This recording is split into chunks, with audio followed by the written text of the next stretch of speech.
Hello दोस्तों, मेरा नाम विकार है। विक सिक्योरिटी में आपका स्वागत है। आज इस वीडियो में हम देखेंगे टीसीपी के बारे में। जो टीसीपी एक प्रोटोकॉल है जिसके थ्रू हम डेटा सेंड करते हैं। जब भी हम डेटा सेंड करते हैं वो एप्लीकेशन लेयर के थ्रू ट्रांसपोर्ट लेयर पर आता है, और ट्रांसपोर्ट लेयर ये आइडेंटिफाई करता है कि ये डेटा हम या तो टीसीपी से भेजेंगे या एक प्रोटोकॉल होता है यूडीपी, यूज़र डेटा के नाम प्रोटोकॉल, या उसके थ्रू भेजेंगे। टीसीपी का फुल फॉर्म है ट्रांसमिशन कंट्रोल प्रोटोकॉल। तो हम टीसीपी के बारे में पढ़ेंगे। टीसीपी है connection oriented protocol. Connection oriented protocol का मतलब होता है कि जब तक आप डेटा कंटिन्यूसली, जब तक लास्ट डेटा जब तक दूसरी डिवाइस में सेंड नहीं होगा वो तब तक आपका कनेक्शन बनाए रखता है। और ये टीसीपी ट्रांसपोर्ट लेयर पर काम करता है। टीसीपी और यूडीपी को जब हम कंपेयर करेंगे तो टीसीपी स्लो है compare to UDP, because UDP आपको एक्नॉलेजमेंट नहीं देता है कि डेटा पहुंचा या नहीं पहुंचा। वेयर टीसीपी आपको बराबर पूरा एक्नॉलेजमेंट देता है कि जब आप डेटा एक पैकेट भेजते हो या एक सेगमेंट भेजते हो तो वहाँ से अदर एंड से रिप्लाई आता है कि एक्नॉलेज कि मैंने ये सेगमेंट रिसीव कर ली है, वेटिंग फॉर अनदर वन, दूसरे के लिए वेट कर रहा हूँ। तो टीसीपी फ्लो कंट्रोल भी सपोर्ट करता है। फ्लो कंट्रोल उसे कहते हैं कि एक डिवाइस की स्पीड, एक एंड की स्पीड है 10 Mbps और दूसरे एंड की स्पीड है 1 Mbps। तो अगर हम यहाँ से 10 Mbps की स्पीड से डेटा भेजेंगे तो उधर 1 Mbps होगा, तो डेटा लॉस होने के चांसेस होते हैं कि 9 Mbps का डेटा लॉस हो जाएगा, 1 Mbps ही रिसीव होगा। तो इसलिए यहाँ पे हम टीसीपी यूज़ करते हैं। ये हमें फ़्लो कंट्रोल में हेल्प करता है। टीसीपी हमें एरर चेकिंग में भी हेल्प करता है। और ये टीसीपी फुल डुप्लेक्स कनेक्शन है। फुल डुप्लेक्स कनेक्शन उसे कहते हैं कि हम एक ही साथ दो डिवाइस को एक साथ डेटा भेज सकते हैं। मतलब कि भाई आप डेटा भेजते हुए दूसरे डेटा का वेट भी करते हैं। ये नहीं कि हाफ डुप्लेक्स में ये होता है कि आप एक बार डेटा भेज दोगे फिर डेटा आपको वापस रिप्लाई आएगा। ये नहीं, आप सीधे डेटा इसमें फुल डुप्लेक्स में डेटा भेजते भी हो और ऑन दौरान ही दूसरी डिवाइस से भी डेटा आपको आ सकता है। इसको कहते हैं हम फुल डुप्लेक्स कनेक्शन। और एंड टू एंड कम्युनिकेशन यही होता है कि हम जब तक आपको पूरा डेटा जब भेज देंगे तो वो आपका कनेक्शन बनाए रखता है लास्ट पैकेट रिसीव होने तक। अब हम देखेंगे टीसीपी हेडर के बारे में। जब एप्लीकेशन लेयर से ट्रांसपोर्ट लेयर पर डेटा आता है तो ट्रांसपोर्ट लेयर ये आइडेंटिफाई करता है कि ये डेटा हमें टीसीपी के थ्रू भेजना है या यूडीपी के थ्रू भेजना है। अगर हमें डेटा टीसीपी के थ्रू भेजना है तो transport layer TCP header attach कर देगा उसे, अगर यूडीपी है तो यूडीपी हेडर अटैच कर देगा।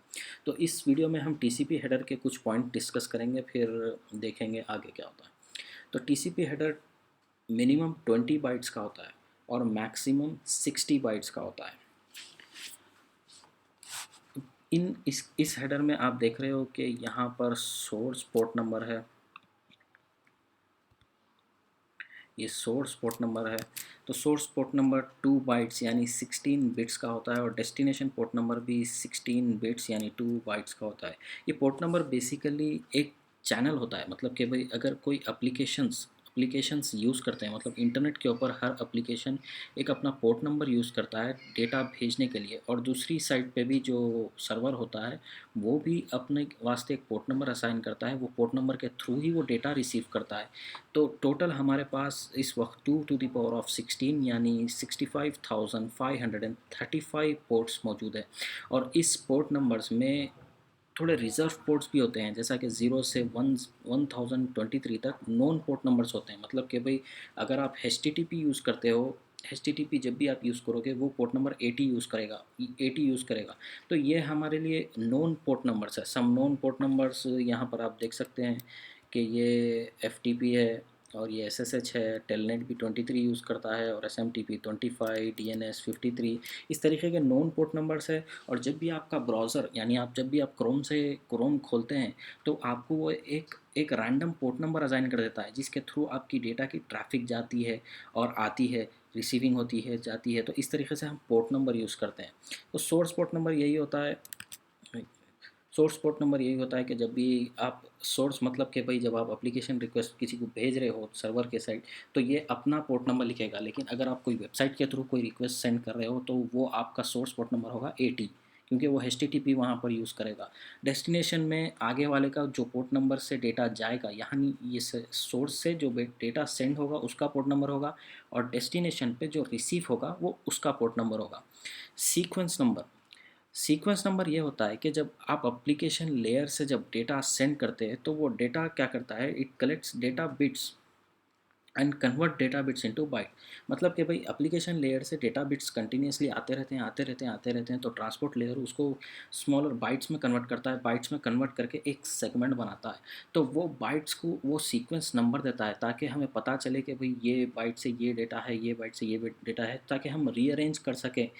जब रिसीवर को पहुंचता है तो वो रीअरेंज कर सके, उस तरीके से वो सीक्वेंस नंबर देता है बाइट्स को। सेगमेंट ये होता है कि जब आप कलेक्शन ऑफ बाइट्स मिलके एक सेगमेंट बनता है, तो वो बाइट्स को अरेंजमेंट के लिए वो सीक्वेंस नंबर देता है।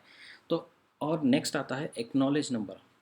एक्नॉलेज नंबर ये होता है कि जब आप डेटा भेज देते हैं, ये यूजुअली रिसीवर इसको रिप्लाई करता है, एक्नॉलेज रिसीवर करता है कि भाई जब आप डेटा भेज देते हैं, जो सेगमेंट आप भेज देते हैं, तो अदर साइड से सर्वर क्या करता है, आपको एक्नॉलेज भेजता है, एक हेडर के साथ एक्नॉलेज भेजता है कि मैंने ये डेटा रिसीव कर लिया। वो कैसे भेजता है कि सपोज़ करो कि आपके पास 10 बाइट्स का डेटा है। जब वो बिट्स से एप्लीकेशन लेयर से जब वो डेटा आ रहा है, तो जब वो ट्रांसपोर्ट लेयर पर पहुंचेगा तो ट्रांसपोर्ट लेयर उसको 10 बाइट्स में बनाएगा और एक सेगमेंट बना देगा। वो 10 बाइट्स को सपोज़ करो को 101 से लेके 110 तक सीक्वेंस नंबर देता है एक एक बाइट को। जब डेटा रिसीव हो जाएगा रिसीवर साइड पे, तो रिसीवर क्या करेगा, उससे +1 कर देगा, मतलब 110 लास्ट बाइट जो सेंड होगी उससे 110 से +1 111 बोल के एक्नॉलेज नंबर भेज देता है, ताकि उसे पता चले कि मेरे को इतने 110 तक बाइट्स रिसीव हो चुके हैं और मैं अवेट कर रहा हूँ 111 बाइट्स का, 111 नंबर के बाइट का मैं वेट कर रहा हूँ। इस तरीके से एक्नॉलेज नंबर होता है। तो दोस्तों नेक्स्ट पार्ट में हम आगे के फील्ड्स को जानेंगे, जो है हेडर लेंथ और रिज़र्व बीट फ्लैग्स के बारे में जानेंगे। तो पार्ट 1 यहीं पर ख़त्म होता है।